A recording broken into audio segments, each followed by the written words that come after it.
आपको याद है वो दिन जिस दिन आपको लॉ ऑफ अट्रैक्शन का कॉन्सेप्ट मिला था, यानी कि ये सीक्रेट आपके सामने आया।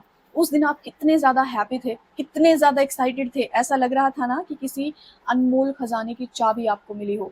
और फीलिंग्स इस लेवल की थी, ऐसा लग रहा था कि हम जो चाहे वो मैनिफेस्ट कर सकते हैं, जो चाहे वो अचीव कर सकते हैं। लेकिन ऐसा बिल्कुल नहीं हुआ।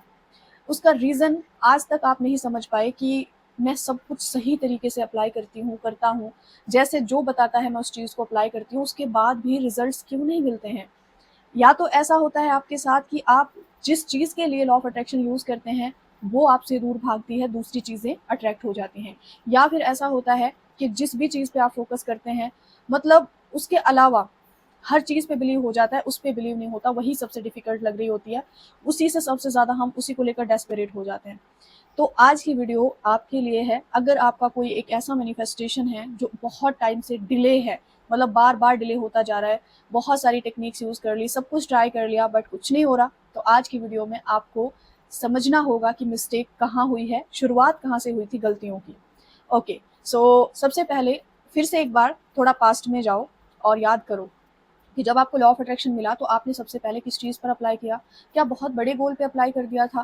कोई बहुत बड़ा मैनिफेस्टेशन था? या कहीं आपने ऐसा तो नहीं किया कि आपने लॉ ऑफ अट्रैक्शन किसी इंसान को बदलने के लिए अप्लाई किया हो, आस-पास के लोगों को चेंज करने के लिए आपने लॉ ऑफ अट्रैक्शन को यूज़ किया हो? आपने जो अफ़र्मेशन बोले हों, वो इस वे में बोले हों कि सामने वाला इंसान बदल जाए, सामने वाले लोग बदल जाएँ, आपका एनवायरनमेंट बदल जाए। तो हमने 99% लोग क्या गलती करते हैं कि वो एक्सटर्नल एनवायरनमेंट को चेंज करने की कोशिश करते हैं, या वो ये मिस्टेक करते हैं कि वो सबसे पहले बहुत बड़े गोल के लिए लॉ ऑफ अट्रैक्शन का यूज़ करते हैं। ये दोनों ही एक लाइक यहीं से एक छोटी-सी मिस्टेक हो जाती है। इसके अलावा एक और सबसे बड़ी मिस्टेक जो हम करते हैं, वो आपको समझनी है। देखो, एक एग्ज़ाम्पल से समझाऊँगी, ठीक है? एक कोई बहुत बड़ा घर है, वो काफ़ी दिनों से बंद पड़ा हुआ है। हालाँकि वो घर बहुत प्यारा है, बहुत अच्छा है, उसके अंदर का फर्नीचर बहुत अच्छा है, वो इतना प्यारा डिज़ाइन है, और उसका ना जो है ना आपको चांस मिलता है कि भई आपको ना जो है ना ये घर मिलता है, आप यहाँ रह सकते हो। अब आपसे मुझे एक ही क्वेश्चन करना है कि क्या आप उस घर में बिना साफ-सफाई के, बिना किसी डस्टिंग किए या बिना उसको क्लीन किए, क्या आप वहाँ पर स्टे कर सकते हो? आपका आंसर होगा नो। वैसे ही इमेजिन करो आपका सबकॉन्शियस माइंड एक घर है जिसमें ऑलरेडी नेगेटिविटी, एंजाइटी, डिप्रेशन, वो बैड ट्रॉमास, वो एक्सपीरियंस, वो फियर, वो नेगेटिविटी ऑलरेडी वहाँ पर रह रहे हैं, वो स्टोर हैं। और अब आपने क्या किया, आपने कहा कि अपने पॉजिटिविटी को वहाँ पर रहने के लिए भेजा, ग्रैटिट्यूड को, लाइक अच्छे-अच्छे अफर्मेशंस आपने बोलने शुरू किए। तो आप फिर ये एक्सपेक्ट करते हो कि वो जो आपकी पॉजिटिविटी है वो वहाँ पर रह पाएगी उस गंदगी के अंदर। ये हर इंसान की गलती होती है कि वो अपनी हीलिंग किए बगैर, अपनी उन सारी नेगेटिविटी को रिलीज़ किए बगैर हर एक चीज़ पर लॉ ऑफ अट्रैक्शन को अप्लाई करते हैं। उसके बाद रिज़ल्ट क्या होता है? बार-बार नेगेटिविटी आएगी ही, क्योंकि वो आपके ब्रेन में स्टोर है। बार-बार डेस्परेशन आएगा क्योंकि ऑलरेडी वो स्टोर है। ओके, यानी कि उस घर में आप रह रहे हो, ऊपर-ऊपर से आपने थोड़ी बहुत सफाई कर ली, आपको फिर स्मेल आ रही है, कहाँ से स्मेल आ रही है? मैंने तो सारी सफाई की थी, लेकिन आपने उन कॉर्नर्स को नहीं देखा, आपने उन ड्रॉवर्स को खोल के नहीं देखा, आपने डीप क्लींजिंग नहीं किया उस घर की, तो जब तक आप कितना भी रूम फ्रेशनर छिड़क लो, कितना भी वहाँ पर परफ्यूम छिड़क लो, आपको स्मेल आएगी। वैसे ही आपके सबकॉन्शियस माइंड के अंदर जब तक ये नेगेटिव इमोशंस स्टोर रहेंगे, तब तक आपको desperation, negativity, anxiety, fear, doubts आने बंद नहीं होंगे। और इनमें से ये सारे इमोशन ऐसे हैं जो आपकी प्रैक्टिस पे, जो आप इतना पॉजिटिव रहने की कोशिश करते हो, उस पे पानी फेर देते हैं। यानी कि आप मेहनत करते हो, फॉर एग्जाम्पल आपने 1 घंटा सुबह प्रैक्टिस की, 1 घंटा शाम को प्रैक्टिस की, और पूरे दिन इन नेगेटिविटी और इन सारे डाउट्स ने आपको तंग किया।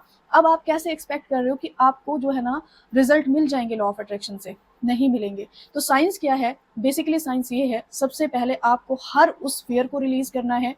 यानी कि फियर है फेलियर का, फियर है लाइक किसी इंसान को खोने का, फियर है इनसिक्योर हो आप अंदर से, आपको ऐसा फील कराया गया है, आप ऐसी सोसाइटी में रहते हो, ऐसी फैमिली में रहते हो। हर उस डेस्परेशन को, हर उस नेगेटिविटी को, हर उस एंजाइटी को, हर उस इमोशन को रिलीज करना होगा जहां से आपको स्मेल आ रही है। और ये सिर्फ और सिर्फ होगा सेल्फ हीलिंग से।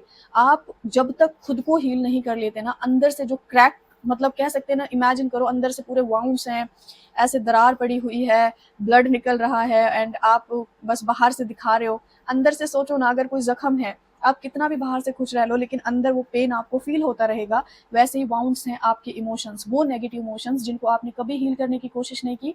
इसलिए लॉ ऑफ अट्रैक्शन को अगर आप एक्चुअल में एक्सपीरियंस करना चाहते हैं ना, कि वो आपको रिजल्ट मिले, वो लाइक आप एक्सपीरियंस करो जो आप सक्सेस स्टोरीज में सुनते हो, वो एक्सपीरियंस करो कि लोग कैसी कैसी चीज़ों को मैनिफेस्ट कर लेते हैं।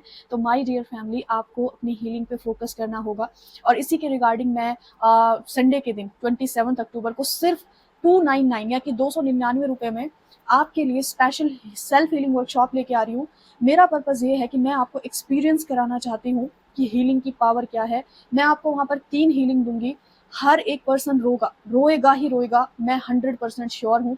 आपके अंदर से जब आप रोगे ना, आप खुद फील करोगे वो इमोशंस ड्रेन हो रहे हैं, वो ऐसे रिलीज हो रहे हैं, आपको खुद इतना लाइट फील होगा।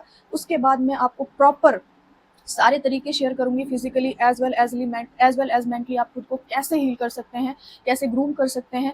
4 घंटे की वर्कशॉप रहेगी, शाम को 4:30 बजे से शुरू होगी, संडे का दिन रहेगा, तो सब लोग ज्वाइन कर सकते हैं। तो अगर अभी तक आपने अपनी शीट बुक नहीं की है तो आप अपनी शीट ज़रूर बुक कर लें, क्योंकि अभी तो मैंने शायद 1-2 वीडियोज़ में ही बताया है, बाकी कम्युनिटी टैब पे और व्हाट्सअप चैनल पर, टेलीग्राम चैनल पर ऑलरेडी मैंने बता दिया है।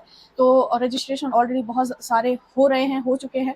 तो अगर आपको नहीं पता था तो आप ये अपॉर्चुनिटी बिल्कुल भी मिस ना करें। ओके, सो सबसे पहले आपको हीलिंग देनी है खुद को, उसके बाद मुझे कहने की ज़रूरत नहीं है, आप खुद एक्सपीरियंस करोगे कि लॉ ऑफ अट्रैक्शन कैसे काम करता है, कैसे आपको खुद पे विश्वास हो जाता है, कैसे आपका फियर रिलीज हो जाता है, आपको डाउट्स नहीं आते, आप ऐसी फीलिंग में आ जाते हो कि सारी दुनिया इधर से उधर हो जाए, लेकिन मेरा मैनिफेस्टेशन 100% कंप्लीट होगा, डर नाम की चीज़ आपके अंदर नहीं रहती। ठीक है, सो मिलती हूँ आपसे नेक्स्ट वीडियो में और वर्कशॉप में भी। तब तक अपना बहुत सारा ध्यान रखें, अपने आप को हील करें, अपने आप पे काम करें।